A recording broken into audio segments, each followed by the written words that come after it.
కేంద్ర ప్రభుత్వ సహకారంతో ఏపీలో అభివృద్ధి నిధులు ఆశాజనకంగా వస్తున్నాయని ఎంపీ అంబికా లక్ష్మీనారాయణ తెలిపారు. కూటమి ప్రభుత్వానికి కేంద్ర ప్రభుత్వం వెన్నుదున్నుగా నిలిచిందన్నారు. కడప మహానాడులో కేంద్రం సహకారంపై చర్చించామని చెప్పారు.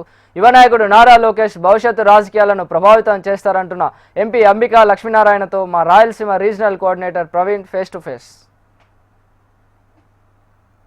కడప సమీపంలో మహానాడు ఘనంగా జరుగుతుంది. రెండో రోజు చాలా తీర్మానాలు కూడా ప్రవేశపెట్టారు. ప్రస్తుతం అనంతపురం ఎంపీ అంబికా లక్ష్మీనారాయణ మందన్నారు. ఎంపీ గారు చెప్పండి, ఈరోజు చూసుకుంటే సభ ఏ రకంగా జరుగుతుంది, ఎలాంటి తీర్మానాలు ముఖ్యంగా ఈరోజు చర్చకు?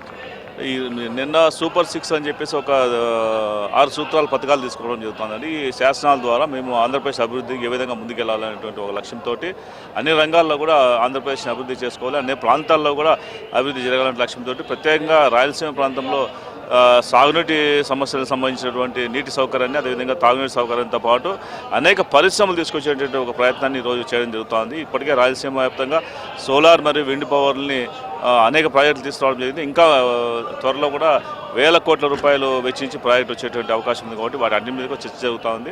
మేమందరూ ఒకటే ఆశిస్తున్నాం, ఈ మహానాడు ద్వారా మా రాయలసీమ ప్రాంతానికి, ప్రత్యేకించి అనంతపురం జిల్లాకి విరివిగా మనకి నిధులు వచ్చేటువంటి అవకాశం ఉంది, విరివిగా పరిశ్రమలు వచ్చే అవకాశం ఉంది. కాబట్టి అన్ని రంగాల్లో కూడా అనంతపురం జిల్లా ముందుకెళ్తున్నటువంటి ఆశాభావాన్ని నేను వ్యక్తం చేస్తున్నాను.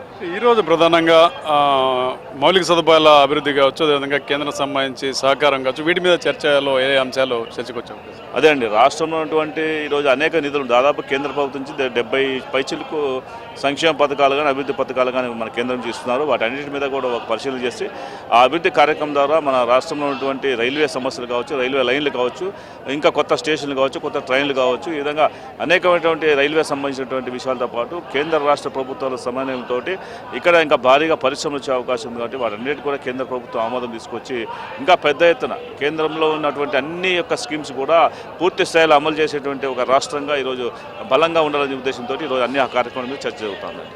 నారా చంద్రబాబు నాయుడు మరోసారి జాతీయ అధ్యక్షుడిగా ఎన్నిక కాబోతున్నాడు. ఈ శుభ సందర్భం ముఖ్యంగా ఎన్టీఆర్ యొక్క బర్త్డేని రాష్ట్ర పండుగ కూడా డిక్లేర్ చేశారు. దీన్ని ఎట్లా? ఈరోజు మా జాతీయ అధ్యక్షుల వారు తిరిగి మరీ అధ్యక్షులుగా ఎన్నుకోబడుతున్నారు. ఎందుకంటే వారి సారథ్యంలోనే ఈ రాష్ట్రం యొక్క అభివృద్ధి సంక్షేమం రెండు కూడా ముందుకెళ్తున్నాయి. ఎందుకంటే ఈరోజు రాష్ట్రం అంతా కూడా గత 5 సంవత్సరాల పరిపాలనలో అనేక విధ్వంసకర పరిస్థితుల వల్ల రాష్ట్రం వెనుకబడిపోయింది.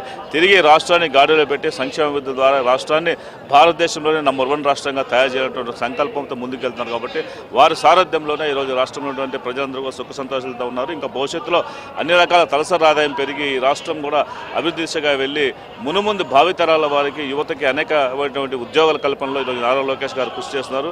ఈ 5 సంవత్సరాల పరిపాలనలో 20 లక్షల ఉద్యోగాలు ఇవ్వాలనేటువంటి ఒక లక్ష్యంతో ముందుకెళ్తున్నారు. కాబట్టి ఇక్కడ అనేక పరిశ్రమలు తీసుకొచ్చి ఆ పరిశ్రమల ద్వారా యువతకి అందరికీ ఉద్యోగాలు కల్పించేటువంటి అవకాశాన్ని చూస్తున్నారు.